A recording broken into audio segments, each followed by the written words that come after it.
I was American born and I'll die in America. Welcome to our group.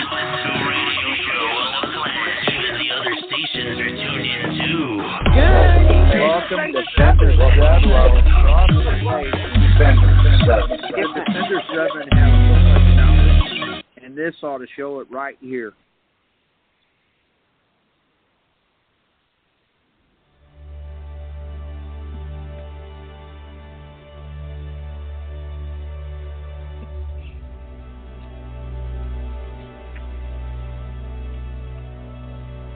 Do you or someone you know suffer from depression? If so, please contact the National Suicide Prevention Lifeline at 1-800-273-8255.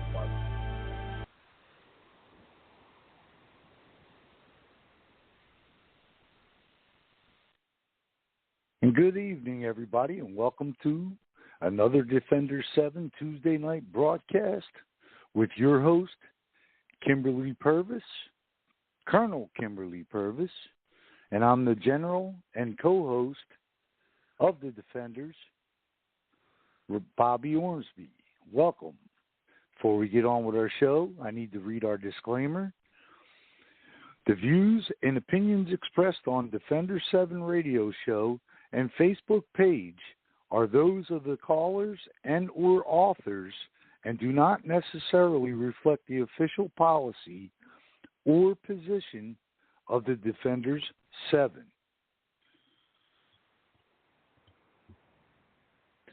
So those of you new just tuning in, we also have a website. To our website, type in all lowercase letters, www.defenders, Roman numeral V as in Victor, with 2 small i's.com. Now, on our website, you'll find that we have a store and a donate button. 100% proceeds from our sales from the store and any donations we bring into the Defender 7 go 100% back to our communities throughout all 50 states in a time of need.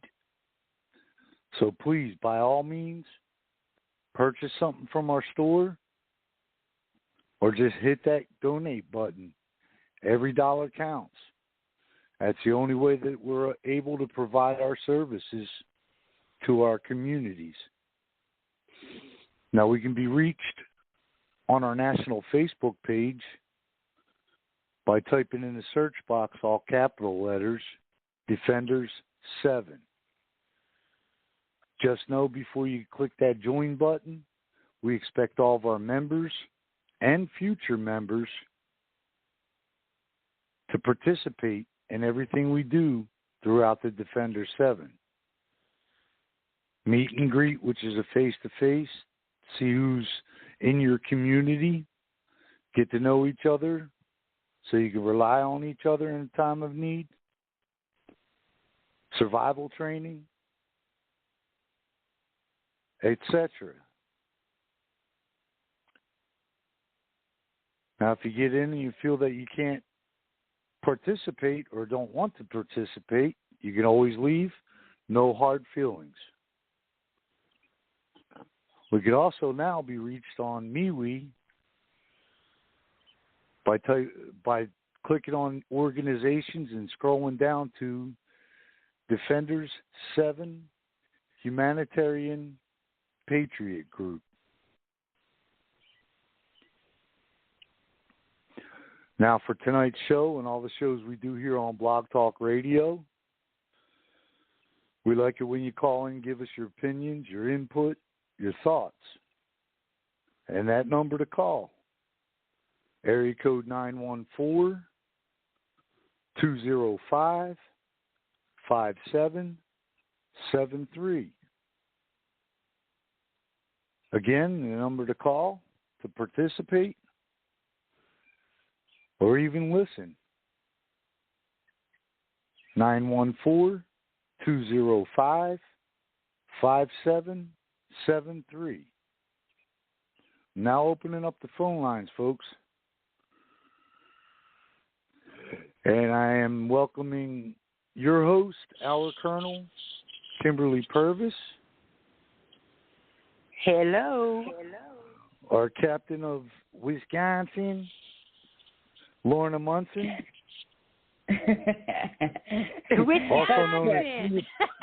also known as Slacker. Not.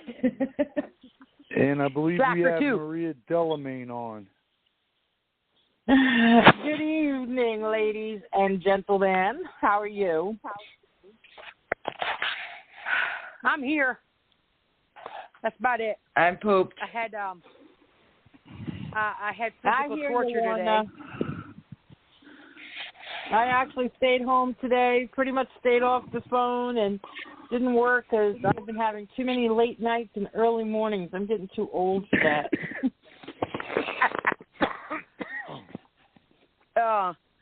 I went to the VA for my weekly physical torture, and I don't know if anyone's ever had manipulation done. Pray that you never do. It's What's manipulation? You mean like chiropractor? No. Something like, it's almost like a chiropractor, but he had to do the manipulation on my arm and my shoulder.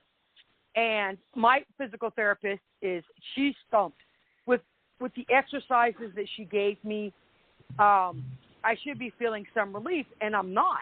I mean, I might for a few minutes, but nothing major. And then the TENS unit, I only like doing it like every other day, or when I hurt a lot, like excruciating pain, because you don't want to get dependent on it, and then it becomes a Band-Aid, and it's not going to work anymore. Well, the physical therapist that did the manipulation on me, he puts my arm down like with your forearm up where you get no tan. He takes one of his thumbs and puts on the inside of my elbow, and his other thumb on my elbow itself. And he just starts. He didn't feel it. No, he's rooting around with his thumb, find where it hurts. And then he bends it. He twists it, he bends it, and this and that. And I'm like, oh, dear God. And then he went to my shoulder, and he found that there's two spots. And I about jumped off the chair. And, it hurt bad. But what he had to do was he had to pop my elbow. And fortunately, it still feels okay. But he said it's definitely not it's not muscle problems. It's definitely nerve problems. And he said the VA's been having a whole bunch of orthopedic doctors that do carpal tunnel surgery, finding out that just because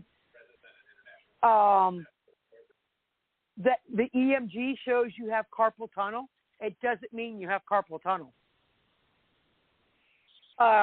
They're finding out that a lot of people have pain that starts from their neck and shoulder, and it's showing up as carpal tunnel. So they could do the surgery on your hand, and it won't fix anything. That's nerve damage.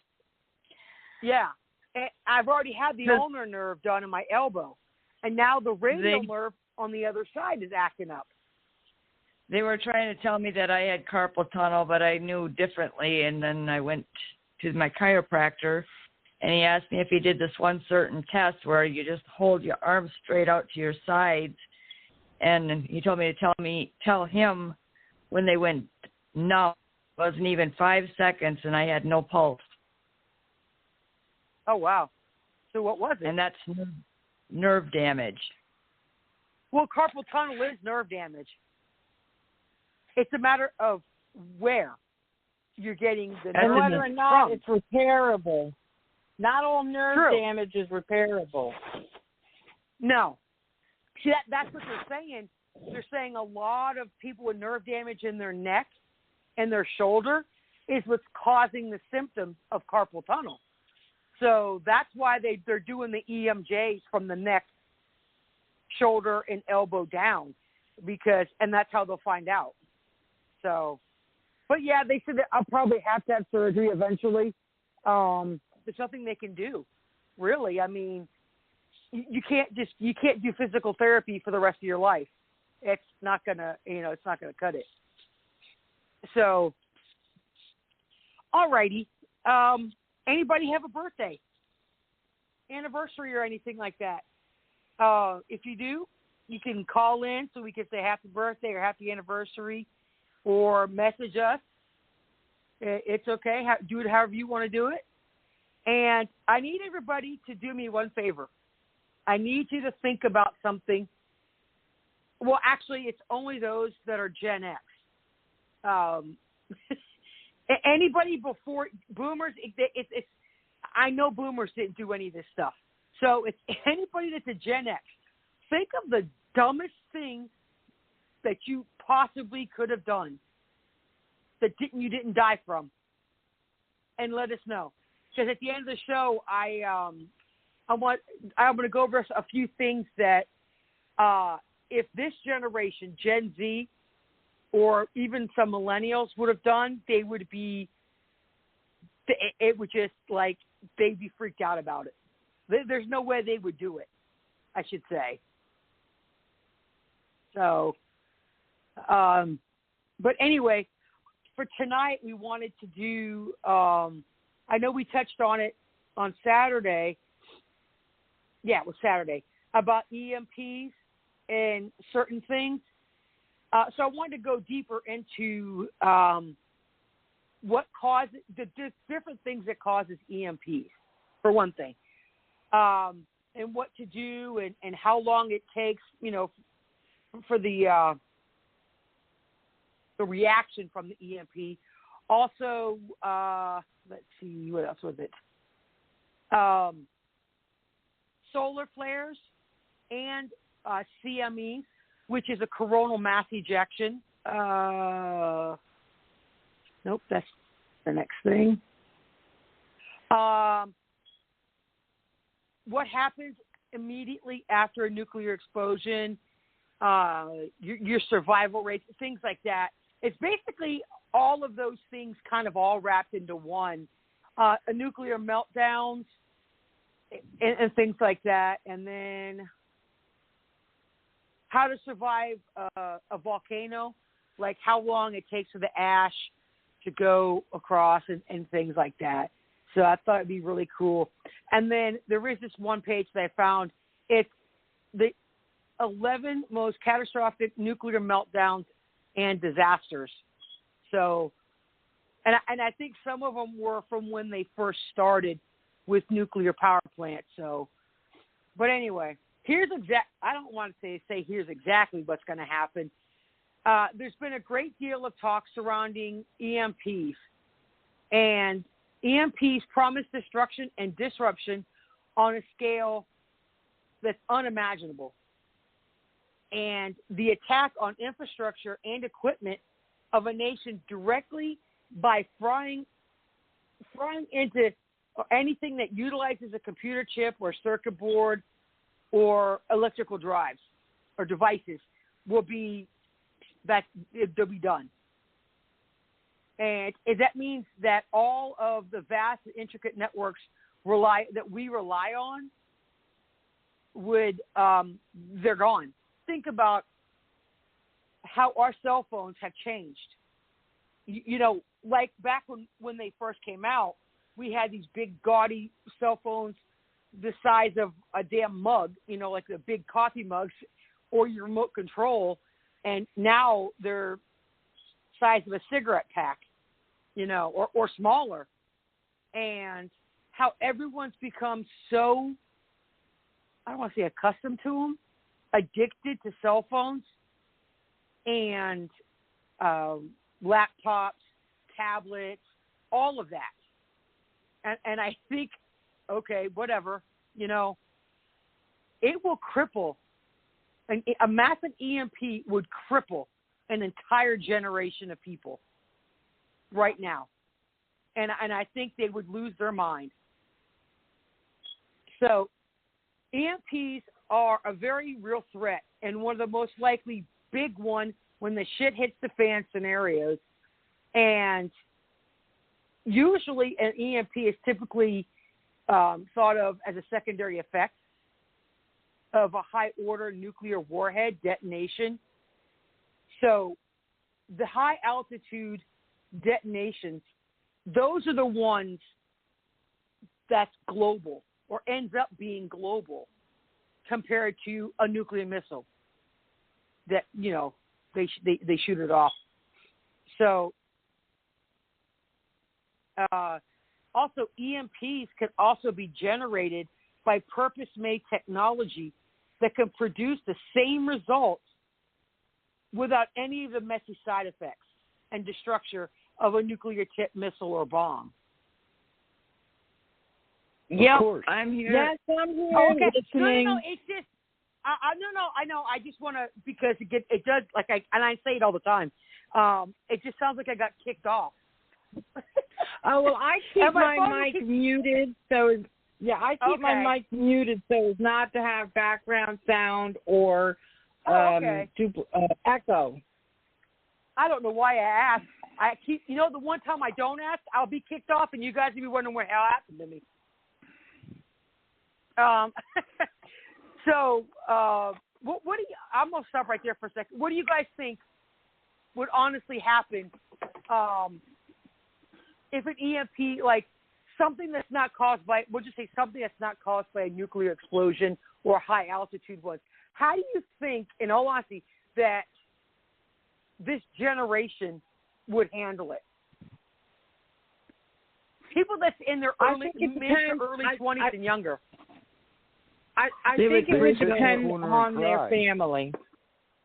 Yeah. They'd sit in the corner and cry. Yeah. I think they would have a meltdown, their own meltdown, and just lose their shit. Exactly. Mm-hmm. It's like, and think about it, with all the different social media outlets, TikTok, Instagram, Facebook, Messenger, I don't know what some of the other ones are, Twitter. I mean, people take selfies like a million times, and it's like, really, we really don't care what you had for breakfast. Or we don't care what you're wearing. You know, it's like, oh my God. It's sad. And you know, it's not just teenagers and up. There are younger children that have cell phones, like 10 years old. And they use tablets to babysit toddlers. I have seen a parent come into my office with their toddler, give them their phone to entertain them while we talk, and then have to take the phone back to make a call or look something up, and the kid goes ballistic. Well, it's okay. Well, I think that's okay to pacify him, to keep him quiet for a few minutes, or like in a doctor's office, we'll say. But it's not. It's more than that is what I'm trying to say. Oh, yeah. I've seen that, too, and that's why you have to be the parent, put your foot down, and not tolerate it, because that's what's wrong with this generation. But they're not. I know. And that's why I started speaking up. I don't care. I will be a Karen in the store if a kid's acting up and the parent's not doing shit. I've done that, actually, in Walmart. And these kids were screaming, hollering, running up and down the aisle. And these were like, I don't know, 10, 11, 12, around that. And the mom was trying, though. And the grandma, they could not stop. And I looked at those kids and I told them straight up, look, if your mom doesn't whoop your ass, I'll do it. I said, you got to be ashamed of yourself, embarrassing your mother like this. And they just looked like, oh, my God, did she just say that? And the mom was grateful because the kids stopped. I saw them, you know, the rest of the store, so I don't care. I will be that Karen. I will do it, without a doubt, with some of these kids. So anyway, I've done many it countries, too, but not too often because not being a parent, it doesn't really look good coming from me. I know, but still, it doesn't matter if you have kids or not. Kids should show respect to their parents, and I will argue with anybody when they say, well, respect is earned. If you're under 18 and you live in your parents' house, you better damn well give your parents respect. Okay. But hold on a minute, Kimmy. Kimberly, I want to say something there. Yeah. You're right. Okay, so here's what I did not really respect my mom. Because, when I was growing up, eventually I did. But my point is, you don't have to respect a person to be respectful. Even as a kid, if we were not respectable to the bums in the street, we got in trouble. We were respectful to every adult. Yeah. So these kids today and young adults, they are not respectful at all, and that's because they have no self-respect. How can you respect others if you can't respect yourself? Yeah, you could hate someone and still respect them. Be respectful. Be civilized. And that's the problem. This topic is going to go into tomorrow's show conversation. I'm going to talk about tomorrow. Tomorrow's show is going to be a little bit of everything, but you'll understand. So anyway, many countries have in their arsenals nuclear weapons and so-called EMP generators, and they're going all the time. And to make matters even worse, it's also very possible for an EMP to happen naturally, and that's the solar flares and other things like that. So if you and where you live were to be affected by an EMP, you could be facing survival situation, deprived of all electronics, meaning nothing, no TVs, no computers, no phones. I'm not sure. It doesn't say anything about landline phones. Now your battery operated cordless phones, they would be dead. But I'm talking about would the regular phones be affected? Do you think, Bobby? The phone lines, the ones that plug directly into the wall, I don't know. Because even though they don't operate on electricity in your house, I'm wondering about, I don't know, like like an electric power, they have a central place. So I'm not sure where the wires are going from or coming to. I can't explain myself well. But, no, I know what you're talking about. I know what you're talking about. So I don't know if, like your old-fashioned phones where you got it with the dial phones. Right. You know, I the old know if they ones? I don't know. The antique ones. I honestly don't know. I wouldn't trust it. I'm not even sure if modern CBs would work because they have computer chips in them. You wouldn't be able to play it on an electronic device. Damn it, my computer just shut off. Sorry. No, a CB, like a CB radio, I don't know, unless you get an old style one, I don't know if the new ones would work because they have modern things in it. They have the microchips and lithium batteries and stuff like that because, I'm looking to get a power station and, they're talking about LCD, all this stuff that's in it. And I'm thinking to myself, is this going to survive an EMP? Well, that's things like that, your shortwave radios and things like that. I think it would be wise to just keep them in a Faraday box and not even use them. Right. Keep that as an emergency. You could even keep a cell phone. Not that it's going to help you any, but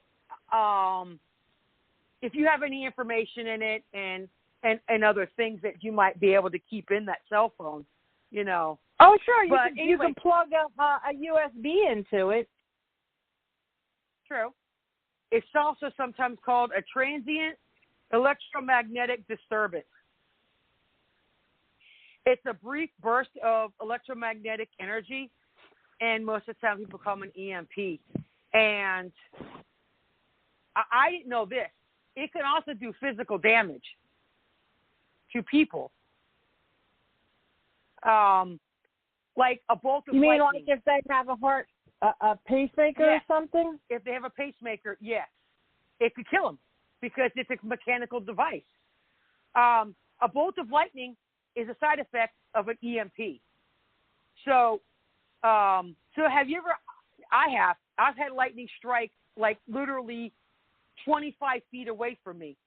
If you've ever seen a tree struck by lightning and how destructive it can be, it'll split the tree, it can catch it on fire, burn it, singe it, whatever.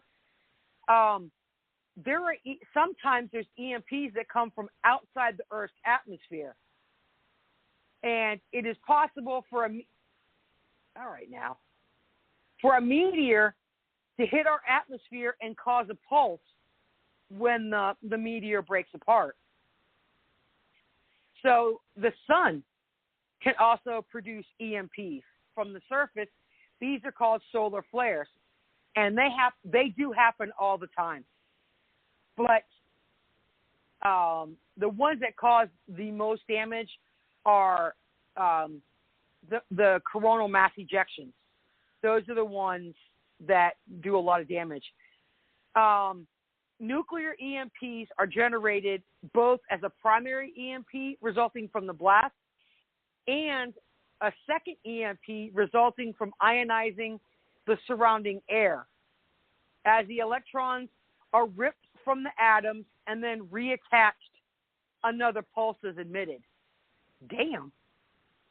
So a normal nuclear bomb produces an EMP, but an NEMP, which is a nuclear EMP, and that's specifically designed to do its primary damage through the pulse, not the blast. So I take it that's like no radiation, I guess what you would say. HEMPs, HEMPs, whatever, are high-altitude blasts that work a bit differently. They will flood the stratosphere with gamma rays that ionize atoms. And I apologize, but I have no clue about a lot of this stuff, so bear with me. We're learning science as we go. These atoms react with the Earth's gravity, and it creates a much stronger pulse than a ground-level blast. Oh, wow. These types, the high-altitude ones, they can easily take down a 700-mile radius, disabling about half of the United States with one bomb. Bad. So all they would have to do is use one of those at each end of the United States, and we're screwed. Pretty much. You guys know how far it is from coast to coast? I know it's not 1,400 miles. I know it's a lot further than that. Do you guys know? I know it's 36 hours from California to here. I know But how many miles, 2,282 from New Jersey. I don't know what it is from here. Okay, Maine all the way to California. So it's quite a bit. So they would need at least 3 to totally shut down America, completely shut it down. And depending on where it was, would also depend if it got South America and Canada. So, I mean, it all depends. That's bad if one bomb can do that. NEMPs or non-nuclear EMPs generate the pulse without using the nuclear material. Okay, so the other one, the high-altitude ones, are done in the atmosphere, but I don't know how long it would take that to do damage. These devices are a very specific purpose, and they have a small radius of effectiveness, but allow the user to target a defined. Okay, so say they want to take out DC. Go right ahead. I'm sorry, I'm just kidding. Don't. But I guess that's what they would use a non-nuclear EMP to take out, or somewhere. Where is I hate to even ask this stupid question. If it's in New York, where's Wall Street? Is that New York? Yes, Wall Street is in New York and Manhattan. Yeah. Okay, so that would totally. You could just go one of those non-nuclear ones right there on Wall Street, and that's our financial district, right there. You know, the where all the stocks and trading and all that crap is. That would totally collapse. I don't want to say our economy, but our financial system. So those are also ideal for taking out ground vehicles and aircraft. But they do still require a chemical explosion, and that could be delivered by a missile or a drone. Well, shit. I hope no terrorists are listening to this, because I would really hate for that to happen. You think they don't already know this? You're right. I know. I'm just being a smartass. You didn't hear that from me, guys. If you're a tech, you did not hear that from us. The aftermath of an EMP. Honestly, and that makes a good point. It's scary that they actually have, which I'm sure people already know, they have directions on how to do things on the internet. Yeah, I mean, know. ABCs of whatever. I don't care what it is. It's on the internet. I'm like, wow, that's comforting to know. A friend sent me directions on how to make a simple bomb that with stuff you could easily get, and I'm like, I'm not making no bomb, like a flash thing, pipe bomb type of thing. I'm like, no, I don't think so. My ex-boyfriend used to do his own fireworks. Okay, there's not much difference in a bomb and fireworks. You use the same material. You just have to add a little bit of something else. And Midnight Clay happens to be, there's Midnight Clay, and then there's one other thing that you cannot keep in the same room.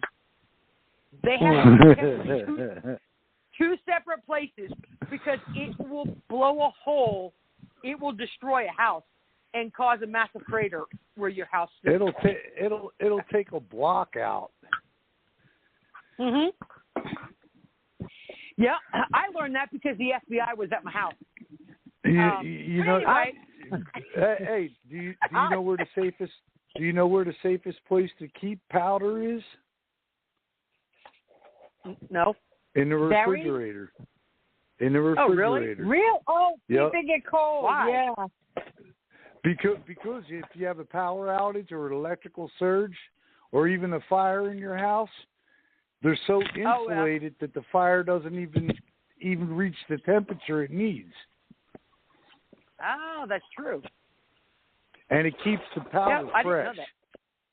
Yes. I didn't know that. I just knew because my ex left me a wonderful surprise on my kitchen counter, and I didn't pay attention to it until I looked and saw it. And they told me, I went to the courthouse, and they're like, "Oh, call the ATF, and they'll know what to do with it." So I called the ATF. I had the ATF, the FBI, the TBI, which is the Tennessee Bureau of Investigation, Sheriff Department, Police Department, Fire Department, the Bomb Squad, the fire, and EMS.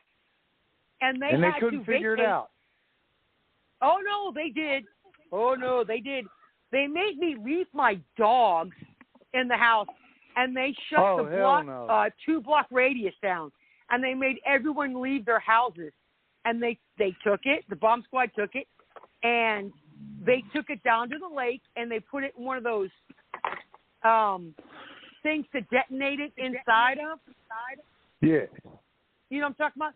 But they said the good thing was he mixed it wrong. But they didn't know that, and I didn't know it either. And he didn't put a fuse in it. And I hope he went to jail. They detonated, but they said if he would have mixed it, that one particular one properly, it would have taken out a couple blocks. I'm like, wow. Yeah. So, yeah, that's the neat story of don't ever break up with Pyromaniac. And that's the unique story of don't mess with something you don't know anything about. Exactly. Because all these people that you hear blowing themselves up is because they get it off the internet. Why do you think on the 4th of July, when I worked at the hospitals, we got all kinds of idiots coming in with missing fingers, eye injuries because they're drinking and they're holding bottle rockets and shit because they're drunk. Never mess with fireworks or handguns, shotguns, or anything if you are drinking or using drugs. That's the best time. Yeah, I know. You have bottle rocket wars and you have Roman candle wars. Okay, or you put it in somebody's back pocket when they don't know. Yeah. My ex brother-in-law and my ex-husband, my second ex-husband, they got to the point where they were a little too tipsy to even walk straight, much less light a Roman candle, and it tipped over. The Roman candle did. So it was shooting off right into everybody. And we lived in the mountains. So, yeah, that was real brilliant. But, you know, which is why I said don't do shit like that when you're drinking. So, anyway, the aftermath of an EMP, the first thing is chaos. It'll cause – see, I'm wondering about this because it says it creates surges in current and voltage in all electronic components. So I'm wondering, like, you know, when it hits your telephone – not your telephone – the light poles where the what the hell are they called? It's not the generator. What the hell are they called? The circuit breaker not a junction box. Huh? In your home, it's a circuit breaker box. Outside no. I'm pole, talking about those big junction. silver things on the pole. The big silver things on the junction. pole. You were right. It's a junction box. Okay, so I know you guys have seen all these stupid movies where lightning struck and you could see the electricity going through all the way down the power lines and it blows. Mm-hmm. I'm wondering if that's a possibility to where it'll come into your house and also hit the pole at your house. Because this says, it says this means cell phones, televisions, radios, computers, cars, trains, planes. And I would hate to be in a plane when an EMP strikes. Because if it has a computer, it'll be done. That's it. Did you see? I'm thinking it was a couple of months ago. Maybe it was during or just before, after, whatever that situation down in Texas with the snow.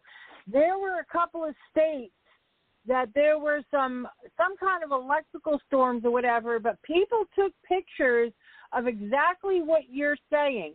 Electricity, you could see the electricity running down the wires from pole to pole, and the junction boxes exploded. We had lightning strike our power pole when I lived in, where was it that I lived? Georgia. And the line came down from the junction box, and you could see the electricity. And it was like bluish, kind of like a bluish color, and you could see it. It was creepy. We had to stay inside because it just rained, of course. So, and I was going to say something about this, but then I thought about it, and of course that would make sense too. That would mean no running water, no refrigeration, no AC or heat, no lights, no communication, no access, of course, everything.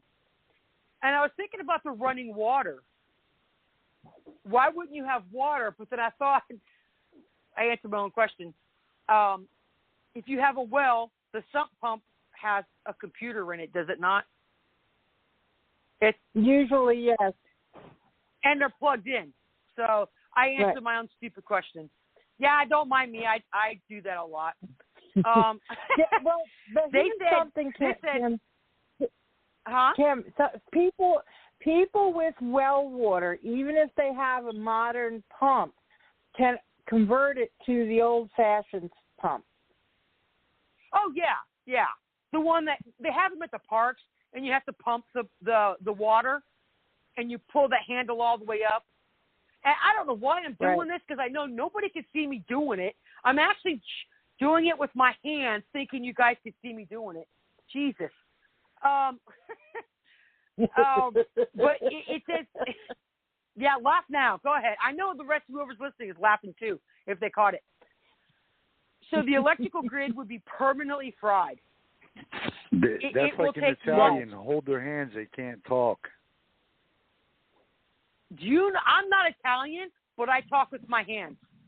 When I had to do a speech. That's like an Italian. Oh, I didn't hear you say like that. No, I thought you were saying, Bobby. No, I get what he was saying, but yeah, because she's Italian. No, I know what you were saying. Italian. Like Italians, they talk with their hands, and I heard it the other way. Don't worry about it. But no, I had to do a presentation in nursing. So my instructors knew that I talk with my hands, and she's like, "Try this. Put your hands in your pocket." Jesus, I couldn't even last 5 minutes, and it was like a 20-minute presentation. I couldn't even last 5 minutes. But yeah, it'll take years to get power on. Honestly, I don't even think we'd ever get power back on. The reason why is to make the motherboards and all the components, you have to have electricity. So I used to make motherboards.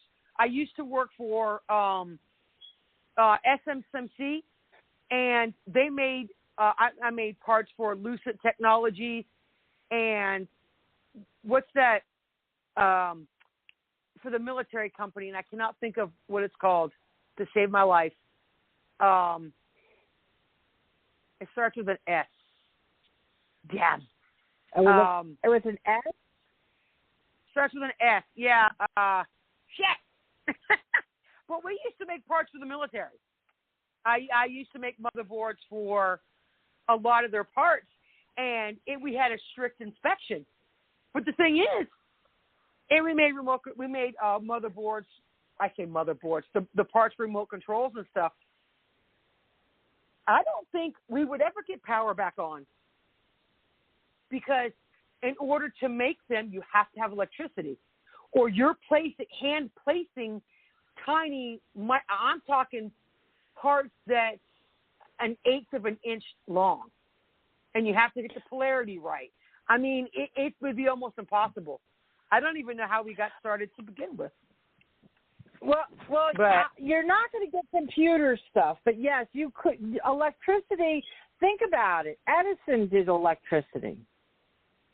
Yeah, I know. I know you can get electricity from a potato. Right. And a pickle. You can get it from a human, too. You can get electricity from a human, too. But my point is, we would be starting all over again from just before the Industrial Revolution. I think that's when Edison was before the Industrial Revolution, or at the same time. They said Stone Age. They're on Stone Age, way back. Really? You think we'd go back that far? Yeah. I'm thinking at least no, because we'd still have our guns and stuff. So I'm thinking maybe the 1800s. Yeah, but they had power, didn't they? No. They're way back. Like I said, the only people that's going to survive the most is the Amish. They don't have electricity. They don't have. Well, some do. Like the Mennonites. No, they're Reformed Amish, but still, the Amish survive without electricity. Ours, they're not going to be affected by it. So anyway, so after all of that chaos, and this is why we stress this. Most people won't even know how to survive more than a few days. You know, so people are going to be taken to the streets, looting, stealing. I mean, it's going to be absolute pandemonium, completely. Well, no, I think those over 40 should be okay. Do what? I said I think those over 40, definitely over 50, we're not going to panic as much. No, I guarantee you, no. But we can't. But we also can't repopulate the world. No. The reason why I say no, my mother is a boomer. She would die. Absolutely freaking lose her shit. Not because of technology. Is she a city person? Is she a city girl? Yes. But here's the thing. She's not all into the technology. It's the fact that she has absolutely zero survival skills. None whatsoever. So it's got, I would say most of your Gen X, a lot of the boomers would, and silent generation, they should still be around, but they'll be in their 70s or 80s right now. But most of the millennials, the second half millennials and Gen Z, they won't last because they have zero survival skills. This is why we stress practice, practice, practice. Find someone to help you because now, unless you're in the military, well, duh, then you will. And a lot of people are telling they're telling us, oh, why are you so worried nothing will ever happen? Yeah. So they said. Yeah. Okay. My mother, liberal, all that. Sorry, it doesn't matter if nothing happens. Okay, I have plans. If nothing happens, if we are wrong, and we go along on our merry way, and comes March of 23, and I retire, I'll have everything I need. I am not buying anything that I can't use. That's what people don't understand with prepping. Yep. You're not buying anything that you're not going to use. You're just buying extra. So you buy 3 pounds of flour instead of 1, and then you rotate it out. You're not buying anything you're not going to use. Exactly. When you prep, first in, first out. The same thing in the grocery store. They rotate everything. So even when you do canning, you're going to use it year by year. Like, this whole year, you're going to use this year, and then you're going to replace it for next year and add extra. And that's the whole point. But here's the other thing that a lot of people, and I never thought about this. Think about the prisons. They're all electronic. They will, all the cells, they'll escape. And so then not only do you have the normal, I think normal, ones that didn't get caught, you have them running the streets, and then you're going to have hardened criminals running the streets. But it depends on how they fail. They could actually get locked in and wind up starving to death or something. No, on all the jails with their electronics, when they shut down, they open because they don't want that to happen. Oh, okay. Oh, I see. It's a safety mechanism because they don't want the criminals that should be on death row to die. Okay. Yeah, no, it's not just death row. They do a lockdown. They can lock down different parts, but there is a backup where it automatically, and it's stupid, but, well, not really. But not only that, then you're going to have hospitals and nursing homes, and anyone is in ICU, they die. Anyone? This is what's going to happen. Yeah. Yeah. And then without your vital, and this is what we say, try to keep your prescriptions a little extra. Now, certain things you can't keep that long. Insulin, nitroglycerin pills. I mean, there's some medications that you can, and then you won't be able to get any unless you go to the pharmacy.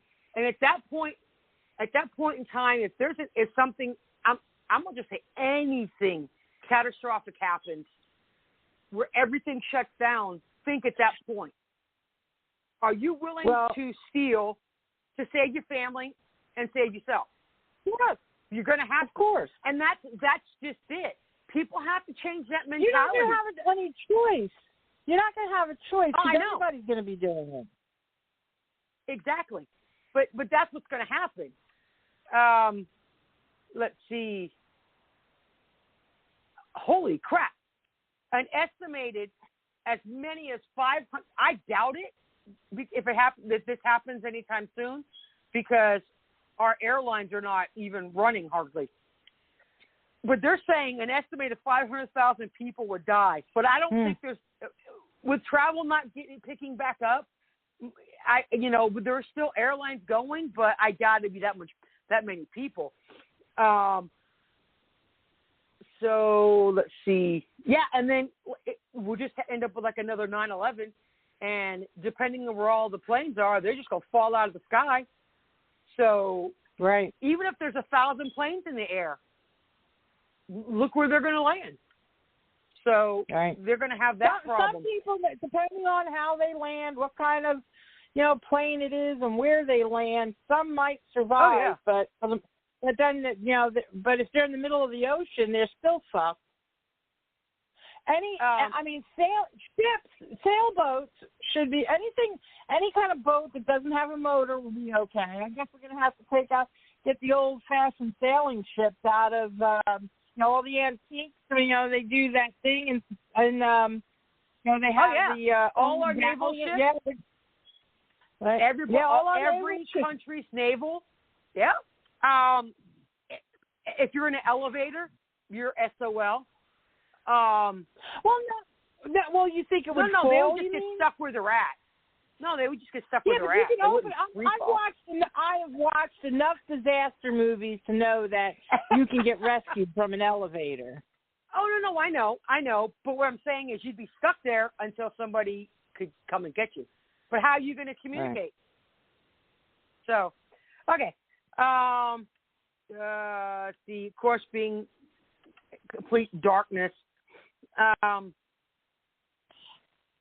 And then a lot of people will die from dehydration because you can't get water. We're buying cases of water. We're buying cases of water a little at a time. We're going to put all of our stuff in our basement. And, unless we don't stay here, which I think we're going to end up having to move. I can't live here anymore. Not after what happened yesterday. We're done. What happened yesterday? Tell us. I'll tell you at the end of the show. No, it's not a big deal. No. It also has to do with our gun laws.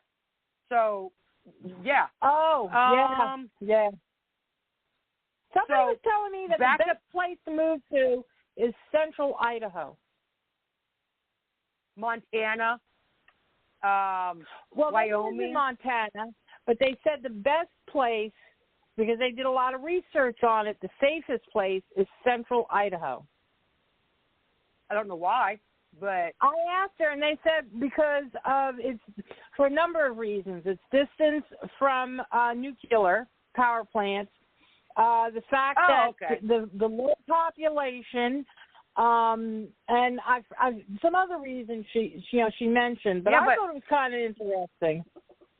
But I'm going to tell you why it doesn't really matter if certain things happen. It's not going to matter. So,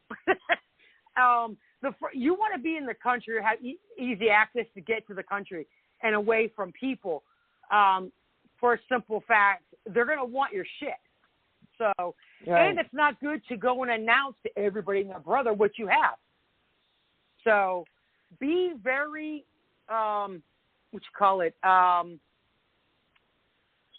careful? Selective of who you help.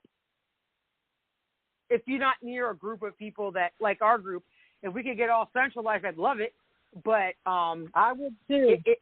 if you don't have, I only have 3 other people here that we know. Well, 4.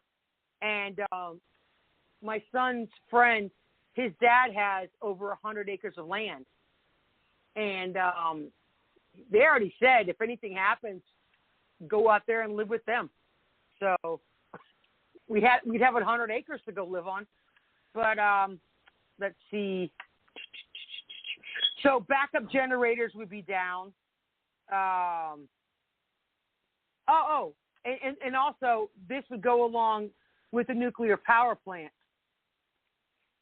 because they wouldn't have a way to keep the cooling ponds, the cooling pools filled with water. And shit! That's right. Which would lead to power. Every single nuclear power plant in the United States would have a meltdown, and it doesn't matter. An EMP would kill every single person in America within. Well, let me ask. So much time. They don't have any kind of plan that if there is a power thing to do something to stop a meltdown. No, you can't. You need go watch. Oh, great. Okay, there's a movie called Atomic Twister, and there's a nuclear power plant. You've seen it? That's exactly why. It's the cooling pond that keeps the rods from the radiation from coming out. Well, as it heats up, it evaporates. If you can't pump water, unless they put a whole freaking power plant in a Faraday box. Right. I mean, so another thing is if you're on the highway and cars that are doing 70 miles an hour lose your power steering. The only vehicles, I believe, unless Bobby knows, how old would the car have to be to not have the computers? Would it be cars in the 90s or? No, the 70s, early 80s.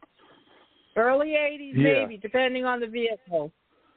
Late 80s too, because they didn't start putting the chips in until like the last part of the 80s in the 90s. Right.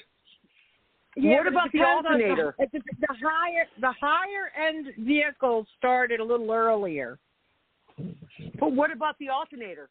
Wouldn't that get fried? That's mechanical, not electrical. Yeah. Oh, okay. Well, what about the battery? Battery would be dead. That you would have to disconnect. That's why they tell you if you know for a fact that they put out a warning that it could happen. Wherever you go, whatever you do, just disconnect your battery. Yeah, you don't have to remove it; just disconnect it. Oh yeah, I did a lot of research on that. But going back to that, what if your computers are off, your TVs are off, unplugged, and all that? Wouldn't that still kill them, though? No, they'll still get fried. Totally different situation. That's why I was wondering about the battery. But anywho, because a battery. Cars, trains, all of that. They're going to be massive accidents. Let's see. Oh shit! So within the first few weeks, cholera is going to come back because you can't sterilize water. And what's that thing that the Black Death, that the rats and the fleas, bubonic plague, the bad water? Well, I don't know. Not at first, but see, think about it. Don't forget, depending on why there was an EMP, if it was from a nuclear, and then once the nuclear power plant shit the bed, then all your water supply is tainted, and you're not going to get radiation out. So, but if it's it'll you can't even get out of this situation because you can always boil your water. If there's an EMP that affects the whole country, okay, first of all, it would have had to been set off by an enemy country. Because would it affect Canada or Mexico? Everybody. If they do a high altitude EMP, that gets in the atmosphere. That would affect the whole world. That's what I'm saying. There's no point in it. Now, there's centralized ones that they have, okay? But here goes the other thing. Why? Because we have 400 nuclear power plants in America? Something like that? I don't know. Really? I know that many? A couple hundred. We have quite a few. There's a couple hundred.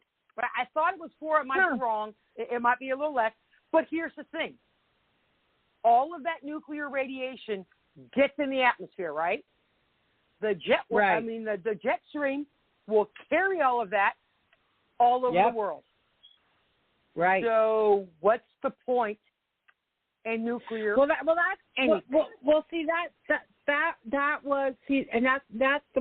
the thing. That's what stopped World War III. Is no country, including China, wants to destroy the planet. Okay, but if you have, but countries that don't have it they're the ones that are controlled. They're the ones that are what's the word? They're under the toe. They're the third world countries. And with the current person in our office now, we're becoming one of those. We're becoming weak. So therefore, the threat of them sending nuclear or an EMP at us. You see what I'm saying? Yeah, but so it is a real threat. A localized Think one. about it this way. If you were so maniacal, like Kim Jong-un, Xi Jinping, whoever's in Iran, think about it. Right. Do you think they actually care how much damage they do? As long as they destroy you first, they don't care. Well, then they won. Even though I'm gonna beg to differ with you on that, except for the guy in Iran. I do not think that the guy in China or Korea feel that way. But they have underground bunkers. Why would they care? That's just it. Oh, I see what you're saying. Okay, right. Yeah. Right. I see you. Our government's got an underground bunkers. They've got them. I see Cheyenne Mountain. You know, they got one in D.C. They got one in West Virginia. Most of the government, some of the military will be in there. So there's 56 nuclear plants in the United States, and most of them are out east. New Hampshire having the most. What? I thought it was a couple hundred. Damn. Well, this was as of 2019. No, I know. I doubt they built any from then. Wow. I thought there was a couple hundred. Yeah, no, they don't meet the Green New Deal. The Green New Deal doesn't want nuclear. Yeah, well, they have already shown the Green New Deal ain't going to do shit anyway. So. Well, we know that, all right, but the idiots don't. So, anyway, it stands to reason that most of the essential personnel, agencies, and installations, they... You mean the people that put us in this have position? Redundant system? Huh? You mean the people that put us in this situation are the ones that are going to survive? No. No. Oh, yeah. No, like your military installations, they might have redundant, like they do, redundant systems. It doesn't matter. They're all going to get fried. So, I mean, I don't know, unless they know something we don't know. So anyway, here's what's good. And all your grocery stores are going to be out of food because the truckers can't drive. They can't get it from the plants that they're at to the stores. So if you happen to live next to a Walmart warehouse, which has, the hubs, or a grocery store one, So, let's see. Well, and it says, hilariously, if there's one agency you could count on making the transition to analog as quickly as possible, it's going to be the IRS. But why? Yeah, analog will not be affected by an EMP. No, I know. But it won't matter. It won't matter because they can't get shit to you. So I'm not going to care. I ain't paying my student loans back. So I mean, you're not going to have credit cards. You're not going to have. They're not going to get taxes. Nobody's going to be working. No, I know, but they're saying the IRS is the only infrastructure that has analog.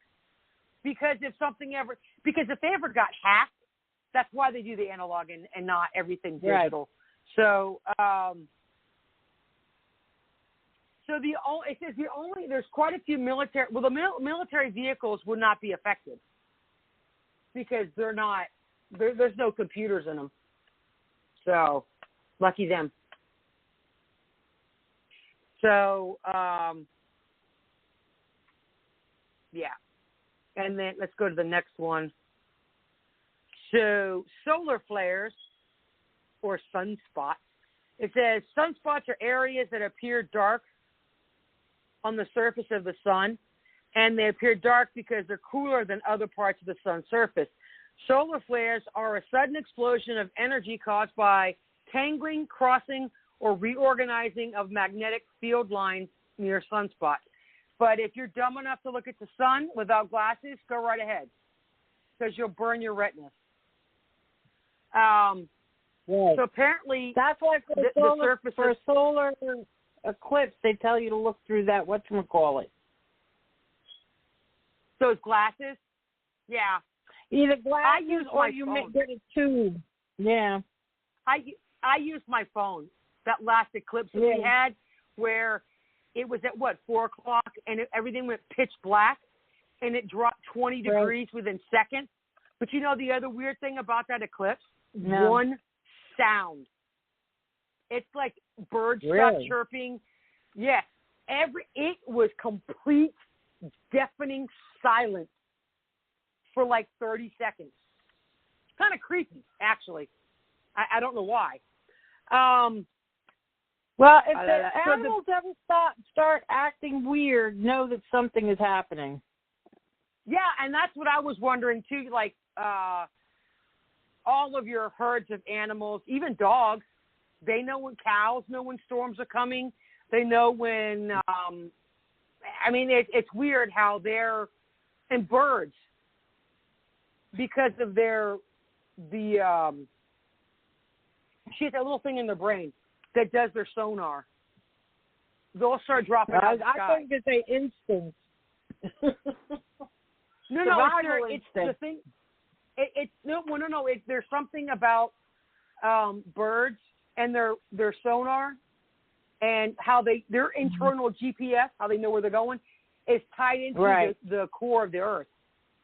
I didn't know that. Yeah. So the sun's gases are constantly moving and all of that, and that's called solar activity. Right. Okay, sunspots are darker than the rest of the sun, and it's about 6,500 degrees Fahrenheit on the sun's surface. I like to know how the hell they know that, but hey, what the hell? Solar flares is a magnetic field line that near sunspots that often, why don't I keep saying it, repeating it, and they shoot off. It's like a little burst of the gas and all of that crap, and it's really intense, and that affects it can affect the radio communications on Earth. They're really, really mild, except for the coronal mass ejection, and that is huge bubbles of radiation and particles from the sun, and they explode into space at a very high speed. Now that is catastrophic, or it can be catastrophic, depending on what side of the sun it happens on. And that's where you get your aurora borealis. That's part of the reason where you get it. Mm-hmm. And the CMEs will affect your power grids. So, and that's what can cause your rolling blackouts and things like that. Wow, that was fast. Let's see this other one. I have another one about the solar. I don't want to have to repeat it.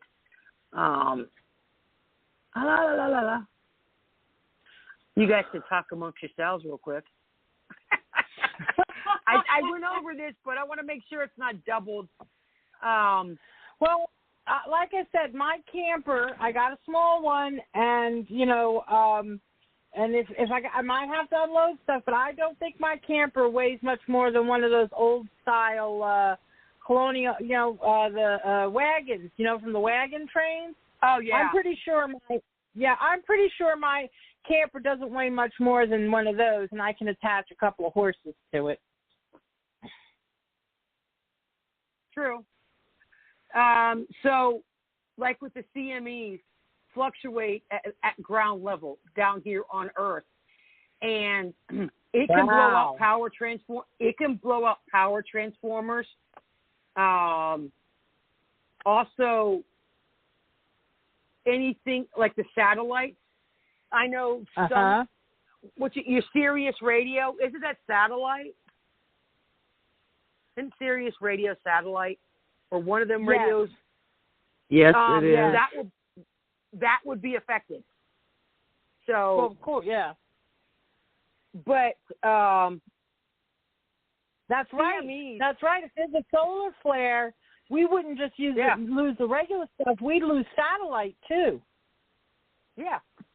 So basically, CMEs are like a bad hurricane, but it would not affect the whole world. It would just be depending on wherever that it landed.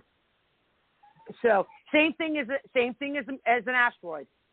Now, if an asteroid lands in the ocean, it can cause a tsunami around the world. It could, depending how big it is. So, but here's the good news. Even at their worst, yes, there is good news. Even at their worst, the solar flares and CMEs, they're not physically capable of destroying the Earth. Yay. Yeah, but if they shut down electricity, the nuclear power plants will. No. A solar mass a coronal mass ejection will affect one area. Oh, okay. And it's not like an EMP, like the high altitude ones, where that would, and nobody could control those. And we actually know about those ahead of time.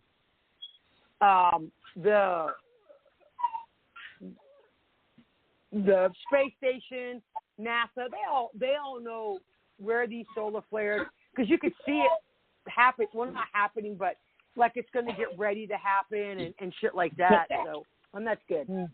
So immediately after a nuclear explosion, you're SOL. I'm sorry. So, it depends on how close you are to it, okay? A nuclear explosion is one of the most devastatingly catastrophic incidents imaginable. Our normalcy bias prevents most of us from contemplating such a horrific event. And therefore, most people, they don't plan for it because they're like, it'll never happen. Oh, trust me, it can happen. As some deranged leader decides, you know what, I don't really care. And we got a few of those right now in office. So the reality is that a nuclear explosion could occur at any time. And right now, we are at I don't want to say great risk, maybe not higher risk of a nuclear war with China right now, because they're just pushing their buttons with Taiwan and the Philippines. So, that's why, and I don't trust him further than I could friggin' spit on him. Nobody So does. should it happen, among the many appropriate actions that one should take, there are 4 immediate questions to ask, assess, and act upon to improve your odds of survival. So, what was the location of the bomb when it exploded? Where did it happen? And so your first realization that a nuclear explosion took place will either be from your own observation or from the media. Too damn close. And you need to, this is where critical thinking comes in. It'll be important to know where the explosion took place so that you can make some educated decisions about what to do. So if you could see it or hear it, you know, chances are I would just go in the opposite direction as fast as you can. So you'll need to gauge what to do next based on your proximity and direction to the explosion. Okay. I wonder if not your vehicle works. Well, true. Where is the fallout going? First, you're going to have that big ass mushroom cloud.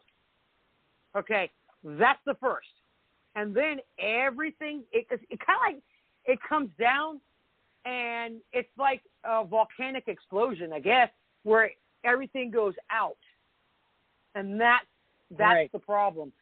So, other than the devastating blast in a thermal radiation, there's a great intensity of ionizing radiation consisting of neutron and gamma radiation. And if you're near the point of explosion,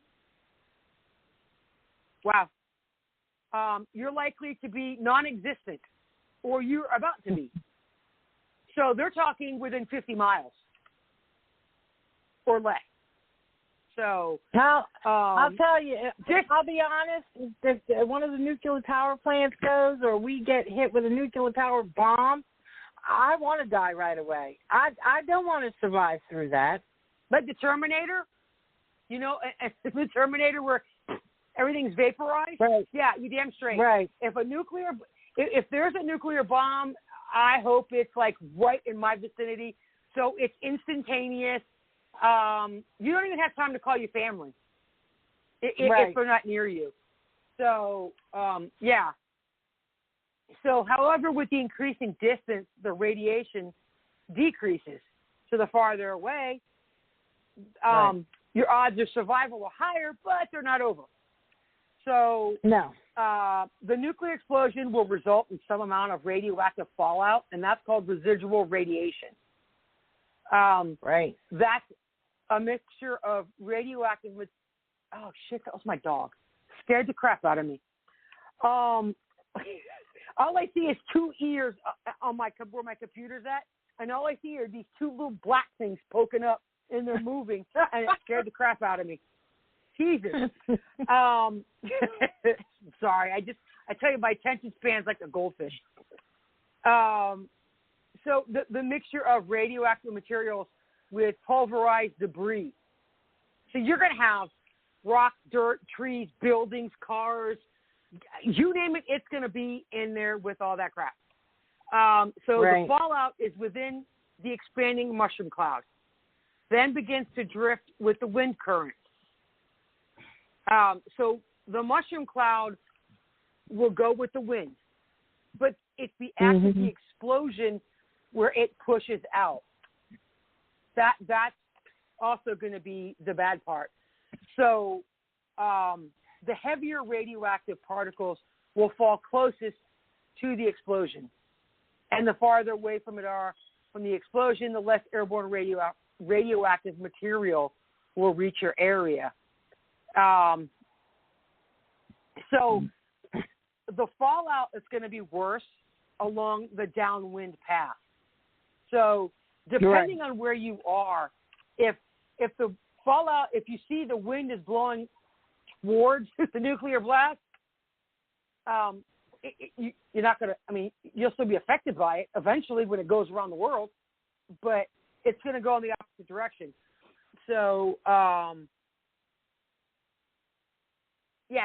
if, say, it's west of you, and the wind in your area usually comes from the west, then you know the fallout's going to go from west to east. So you would just go south. Yeah, that's true. I would do that too. But it says, it's saying you could decide to bug out north or south. And also, well, I mean, I would go like southeast. I would probably go southeast because it also depends on where you live. You have a nuclear wind, so you want to be in a warmer climate. Oh, it's not going to matter because in Florida, there's Turkey Point. There's I think there's 4 power plants in Florida. If you live in South Florida, you're screwed. You just kiss your ass goodbye. Because okay, so I would go southeast until I got past whatever mushroom cloud it was, and then turn But west. Here's the thing. If you're in South Florida, Florida is only 900 miles from. Pick another state. I will never be in Florida. I'm just saying, for the people that's in Florida, it's only 900 miles from Jacksonville to Miami. From Miami to the Keys is probably another 50 miles, big whoopee shit. So, right. I would just say you're SOL. So, yeah. Where is the perimeter? Here's another question. Where is the perimeter of the hot zone? The fallout zone will be shaped depending on the size of the explosion, coupled with the upper level winds and their direction. So the majority of the fallout is going to go where the upper level winds are,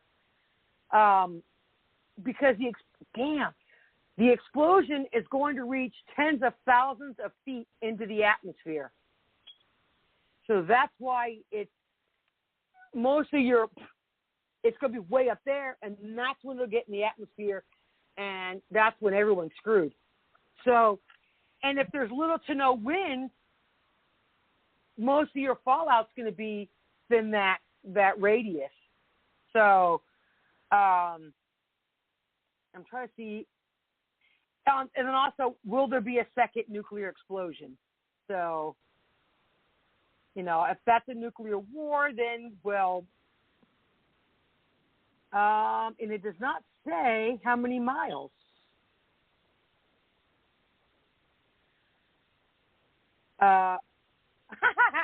You're directly in the directly impacted area. It says stay inside. Building walls, brick, concrete, or soil will help protect you from the radioactive material outside. That's a lie. Because if you are that close if you're that close to the explosion outward goes out, and it will incinerate everything. Well, depending on how far away you are, a lead box would protect you from the radiation. It's not going to protect you from the explosion. That's why they're saying brick, concrete, anything. That's why you have to seal your windows. But it doesn't say how many miles away. It doesn't say how many miles away. Yeah. That's interesting. What? Yeah, it doesn't say how many I think miles. it would depend. Well, probably because there are different size nuclear bombs. So some probably cover a larger area than others.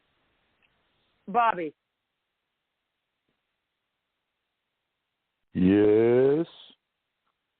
Would you happen to know, I know because you were in the Navy and you were on a naval ship, what are is there different size missiles or bombs that are nuclear power or that are nuclear? Yeah, there's a couple types. I mean, I'm not really down with them because I was only on one ship for 6 months. Oh, well, still, you're a guy. You should know. Weathers and John would know. Oh, but, okay. Yeah, where are they? Because you got like Tomahawk missiles. Yeah. I forget the other ones. Are the JDAMs? Are those nuclear capable? The JDAMs? They could be nowadays. I don't think they were a few years ago. Okay. Yeah, I mean, I know there's different size missiles, and like on a battleship and stuff. You know, when I went on the USS Alabama, they actually have them, the different sizes. Some of them bastards are 6 foot long or tall. Yeah. Whatever. Yeah. So I didn't know I don't know how many nuclear subs that we have and all of that, but and what the distance is. Like if it's 100 miles from the explosion, and none of the information even said it. How far out you have to be without having to really worry about the. Right. Kind of like the explosion in they had in Lebanon with the tannerite, with that 2,500 tons of it. That ship. Yeah. Yeah, and did you see how the explosion went? How it blew out? Yeah. That's what I'm saying. How far away from the initial dropping of the bomb and exploding? I mean, I don't know if it's 50 miles, 100 miles that you have to be in order for it not to get killed from that. Well, when you think about the Hiroshima and Nagasaki, I can't pronounce the other one. Nagasaki. Okay, those were hydrogen bombs. So I'm assuming a nuclear bomb is more powerful. Yeah. Oh yeah, no doubt. So think of a bomb. So if you were to have a bomb that size, a big boy and little boy, because they were two different sizes, and they were nuclear instead of hydrogen, then you have an idea of the damage that it could cause. Hold on, let me see if I can find it. Oh, okay, it's not as far as I thought. Okay, so the average nuclear bomb blast range today is about 10 miles. Okay. So that's about what it is. The world's most powerful nuclear bomb, the Tsar Bomba, is a radius of 27 miles. So if you're within 30 miles and you see a bomb you just SOL. I'm sorry to say it like that. You're going to die. You will catch the actual explosion going outwards. And then the farther outwards you go, you have a less of a, and don't look at don't look at it after it explodes. After you see the mushroom cloud, you know what I'm talking about? They say not to look at it because it can blind you or whatever. I don't know if that's true or not. No, I didn't know that. Let's see. How fast? So within a 3.7 mile radius of a 1 megaton bomb, the blast waves will produce 180 TONNES. I don't know of force on the walls of a 2-story building with wind speeds of 255 miles an hour. So, yeah, that sucks. So a nuclear meltdown is what we were talking about earlier. It's with a nuclear power plant. And that's like Chernobyl. And it talks about that. And let's see. I'm trying to find out. It says, radiation cannot be seen, smelled, or tasted. And exposure can lead to serious side effects such as hair loss, skin. It's just like if you're having radiation or chemo. It's the same exact effect. And then you can have radiation poisoning. And that is a lot more severe than having chemo itself. So 3 Mile Island in 1979 and Chernobyl in 1986 and Fukushima in 2000. I remember Chernobyl, but 3 Mile Island, that was only 8 years old. So, and then the one in Fukushima, which I didn't even know about that one. I was in my teens. So what they're saying is it's important to remember that a nuclear meltdown isn't a singular tragic event as often the case as a natural disaster. Because a hurricane, it blows through, right? A couple of days, whatever, boom, it's gone. Tornadoes, same thing. a tsunami, all of those a volcano, all of that ends. Now the damage, okay, that's different. Eventually you'll clean up from it and you'll start all over. The thing about a nuclear meltdown, it takes hundreds of years for the radiation to slowly decay. And I did not know this, but Pat was telling me that people still live where Chernobyl was, where they had the meltdown. And even to this day, people have all kinds of birth defects. With a meltdown, there's no explosion, unless an explosion caused a meltdown. But so a meltdown occurs in a reactor when the fuel isn't being adequately cooled. And this is what we were saying about the fuel rods. They have to be underwater at all times. And it's a coolant. Water is a coolant, just like antifreeze in your radiator. Same thing. If the heat generated from the fission reaction is so great that it causes the majority of the water to boil off and exposing the rods to air, the uranium pellets in the rod, they get so hot that they reach their melting point, and that's what causes the radiation. But then again, they also have a containment chamber, so they can contain them, providing it's not a complete meltdown. And this has a really cool diagram of what happens. So, but oh my God. So, but then they have to be able to shut down the plant in order to shut down the power rods. So, China syndrome. China's in the middle of everything. Syndrome? It's called China syndrome. Is a hypothetical disaster that could occur under meltdown conditions. Made popular. Oh, they made a movie out of that. Made popular. Yeah, I know, in 1979. So the idea states that under proper meltdown conditions, the nuclear core could melt through the containment structure and eventually through the crust core until it reached China. Oh, that's cool.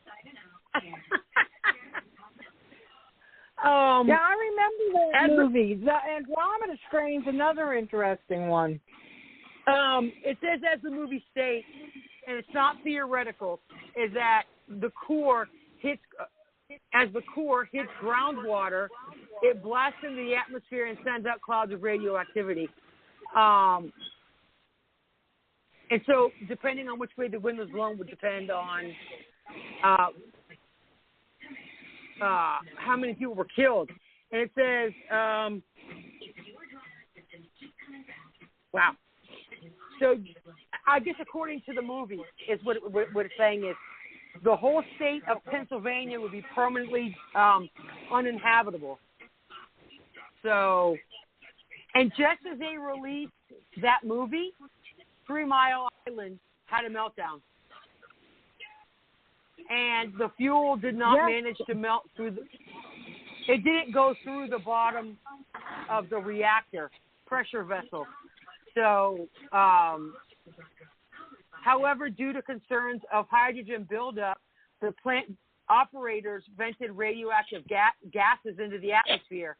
And the nuclear disaster at Fukushima was a much more severe meltdown.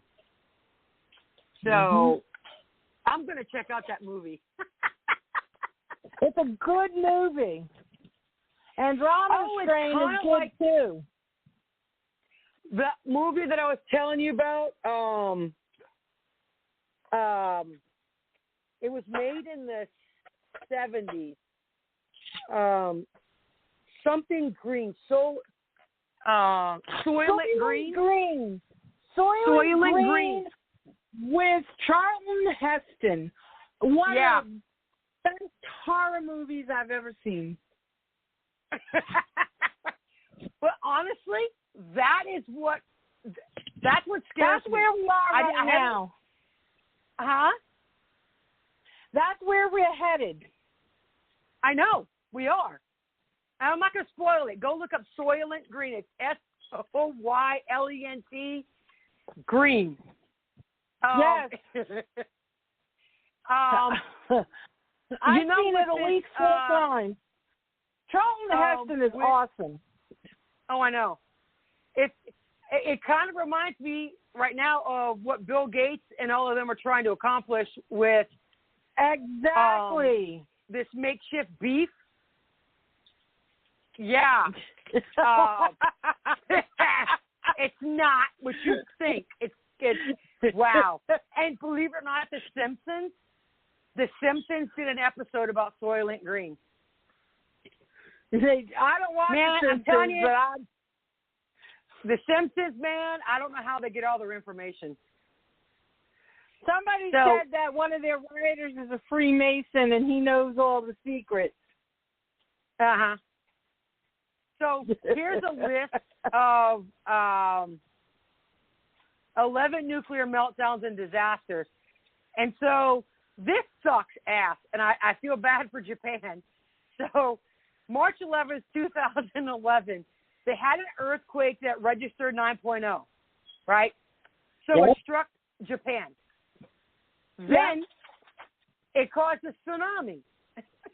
Right along. But here's the thing, a lot of earthquakes cause tsunamis depending on where the earthquake happens. Okay, so anyway, they had the earthquake, they had a tsunami. It's one of the sites most affected by the Fukushima nuclear power plant, which caused a meltdown 2 days later after the tsunami. So, yeah, that must have sucked being there.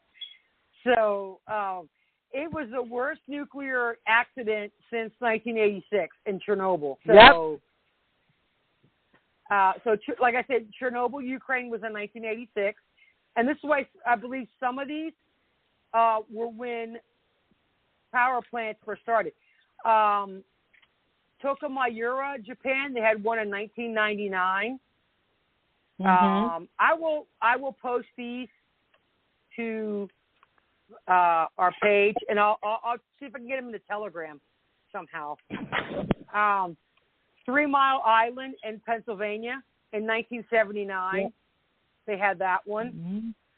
And Brazil, and they had one in 1987. I didn't even know they had a nuclear power plant in Brazil. Yeah, they do. That was one of the worst nuclear contamination incidents in the world. Let's see, leaving behind the teletherapy unit that still contained cesium chloride. I have no idea what the hell that is. But, wow. 2 scavengers carted it away in a wheelbarrow and sold it to a junkyard. Wow.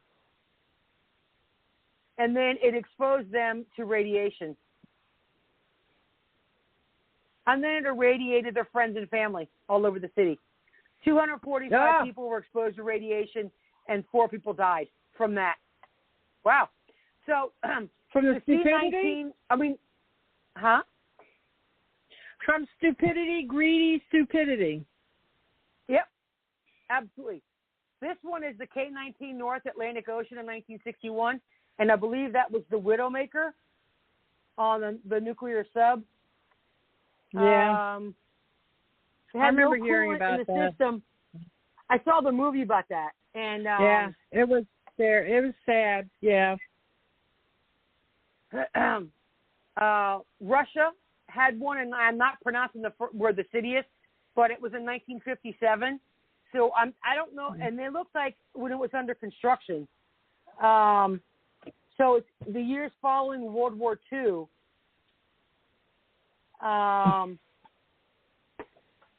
Pencil. Yeah, they cut corners because the U.S. was the first to have a nuclear power plant. I remember reading about that in school. You know, we were learning things. I remember reading about that. They Their tank had substandard cooling system, and it was pretty bad. Windscale, England, in 1957 also. Really? They had one? Yeah, that was the worst one in British history until 3 Mile Island. Then that was, but it's they use, let's see, I'm trying to think. They ran the temp higher than what they were supposed to, and then that's what caused their meltdown. The SL-1 in Idaho in 1961, and it looks like construction. There's actually been a lot of them. The nuclear reactor exploded. And then it took 2 years to fix it. Killed 3 workers. They were building it, and it exploded. Okay. And they kept building it? Took them 2 years. North Star Bay, Greenland, in 1968.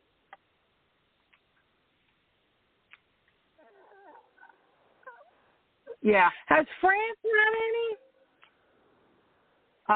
Hold on. The Czechoslovakia had one in 1977. The Yucca Flat in Nevada in 1970, and that is it. These are the 11 so worst France ones. Didn't have any. Did you know France has a lot of nuclear? No, this is the 11 worst ones ever. Oh. Yeah. So, I have a few more, and I'll have to do these. We'll do these next week for the volcanoes. But okay, there's 60 questions. We're now in our segment of you just can't make this shit up, or things that make you just shake your head.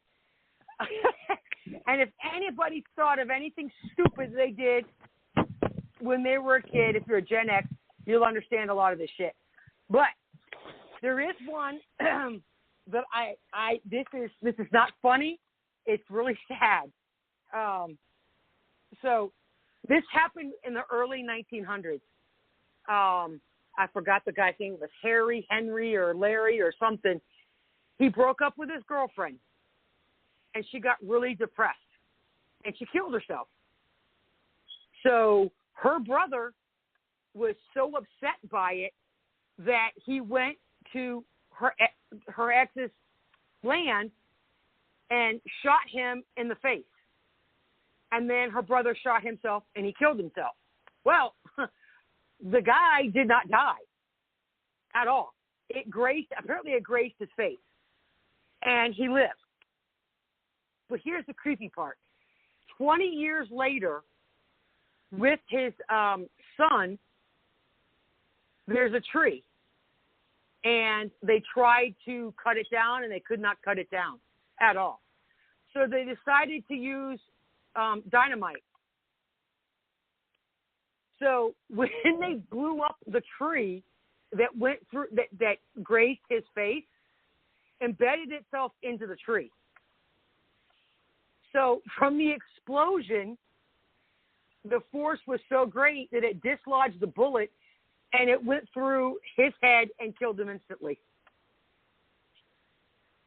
Oh, wow. 20 years later. Yeah, I know. I was like, I told Pat, I said, send me all those videos so I can watch them. It's like on those, the creepiest things you'll never believe. So, yeah, I'm like, you've got to be freaking kidding me. So, yeah, it was like 1937 when him and his son blew up the Jesus. It's like, yeah, karma's a bitch. So, oh, yeah. Here's 60 really confusing questions, and I'm not going to ask all 60.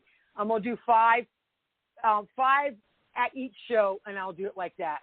So, too bad Weathers isn't here because he'd laugh at this first question.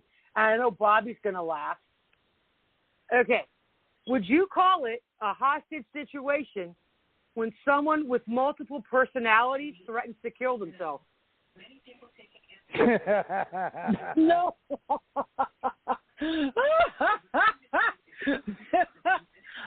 Would you? No. No. Kim would. Why? Because Well, the only actually, thing is yeah. they're not aware of Blazing it. Saddles. Blazing Saddles automatically came to mind when you said that. Okay. You know the scene where he pretends that he's, that he's a bad guy and he's got the sheriff. He plays both parts. He's. I've I never guess seen you guys it. haven't seen I've only Blazing. seen parts of it. Oh, I'm surprised okay. they haven't got. I am surprised they haven't banned that movie. That's why I bought it.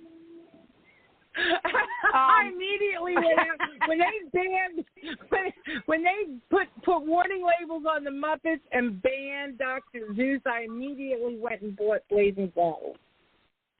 Okay, question number 2: if an ambulance runs someone over on its way to save someone else, should it stop to help them?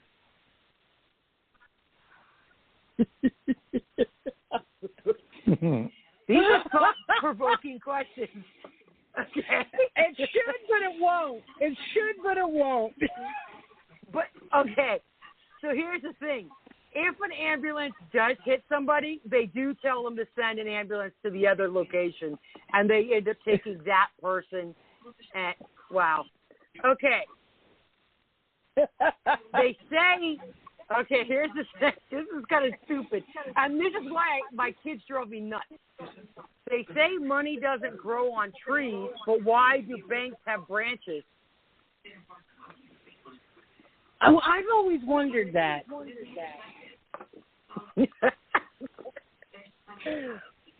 Okay, is it legal to travel down a road in reverse as long as you follow the traffic directions? Huh? Okay, you're on a one-way. You're driving on a road, and you drive in reverse. Is it legal as long as you follow the direction of the traffic? No. Is it legal? No. Hey, I'm not the one who came up with these questions. Okay. Oh, my God. Why do they call the little candy bars fun size? Wouldn't it be more fun to eat a big one?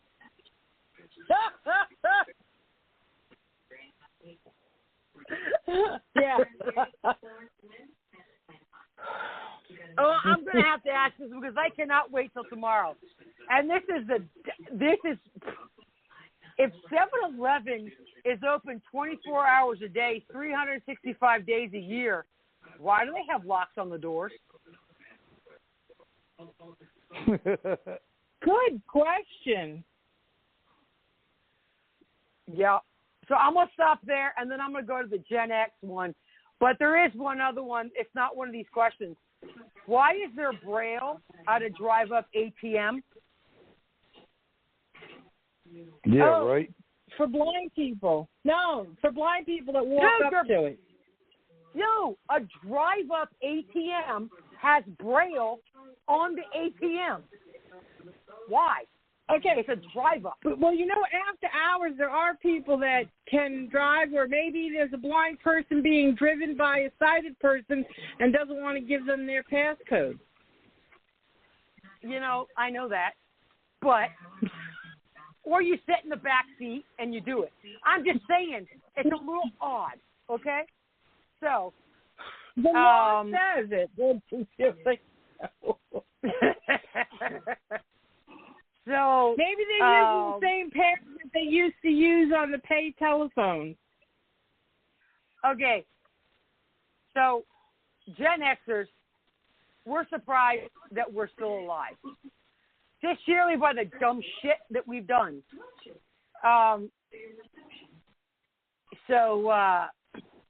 This is the one, and I'm sure, I don't know, Bobby, if you did this, or Lorna, if you did it. I know we did it. There was 3 of us. And we would always fight over who sits in the middle in the back. Normally, okay, it's just thinking of the middle seat in the front was the best seat because you could get crushed into the dashboard. I mean, because you got the control of the 5 radio stations. No. In our car, it was because of the air conditioner. That's why we fought over the middle. Right. It's the fight over, being totally inaccessible from after school or until dinner. Now we would call that being lost. You know how we were out all day till the streetlights came on. Now it's just being called lost. If you, this is funny. Having an equal intake of air, 50% oxygen, 50% secondhand smoke, thinking that SPF 4 was responsibly using sunblock. I don't know if you guys had it. My dad was a smoker. Oh, yeah, both my parents were. Yeah, and it was like, whatever. And then you thinking your parents using an SPF 4 was using a responsible sunblock. So it says, thinking the haze of the solar cane that we engulfed was a healthy way to heal the second-degree burns we inevitably got from using SPF 4. I don't know about you guys, but that shit got sprayed all over us. And it was like you have like a big dust cloud. Getting excited when someone had a pickup truck because that meant kids got to ride on the flatbed. Now, my dad had a pickup truck, and he had the cab on top of it. And when we were camping, we would put the top part down, the glass window on the cab. Yeah. We had the tailgate down. Well, we would sit behind the glass, right? So my dad stopped, and I lifted the glass up, and then my dad took off, and I went flying off the back of the tailgate. I ended up with a sprained ankle, a sprained arm, and bruises. And my mom, and see, we only went to go see him on the weekends, so we had to explain to her what happened. And it was not saying that I was on the back of the tailgate. I told her I fell. So, yeah, I did that. Are you kidding me? I would never tell my mom what happened. We would never be able to go see him again. Sitting on Dad's lap and manning the steering wheel. That's how I learned how to drive. Shit. When we got too big for his lap, we sat next to him and held on to the steering wheel. Nope, that's how I learned how to drive. My boyfriend. My boyfriend had a 74 Ford pickup truck clutch, and I learned how.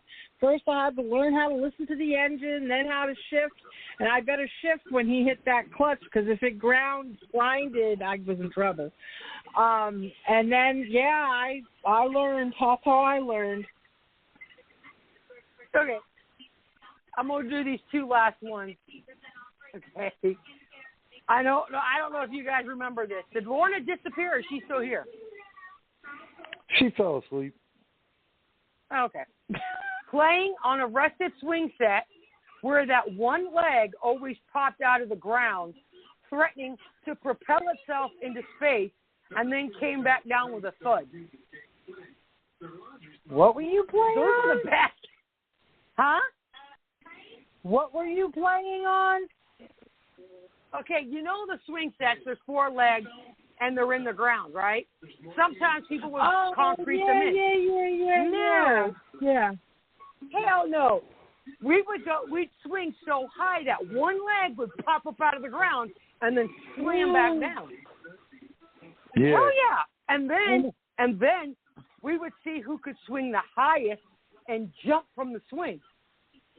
Oh, that we did. Yeah. Not the first one, though. Ours were cemented in. No, a lot of ours weren't. Okay. And then the metal slides. You know, the ones that got to be 200 degrees, and as you slid down the slide, you took a couple layers of skin? Yeah. Yes. Now they're made out of plastic. Freaking retarded. Yeah, you don't slide as well. Okay. And here's the last one. Helmets. No one wore helmets. If you did, you were super geeky, protecting your nerdy brain and all. Nobody wore helmets. Nope. At all. Nope. So there's 11 more of those. If you guys know, if you want to call in with some dumb shit that you possibly did, let us know. We want to know. Because I like to think of, the past. The older you get, you start thinking about when you were a child and some of the dumb shit that you did.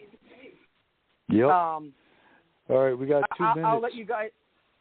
Okay, go ahead and do your thing. All right. Again, another great show. Thank you all, ladies. You too, Lorna. Such an ass. But, yeah, it was a great show. God bless America. God bless our children, veterans, first responders, our troops, and God bless the Defenders VII. Thank you again. God bless. And good night. Good night.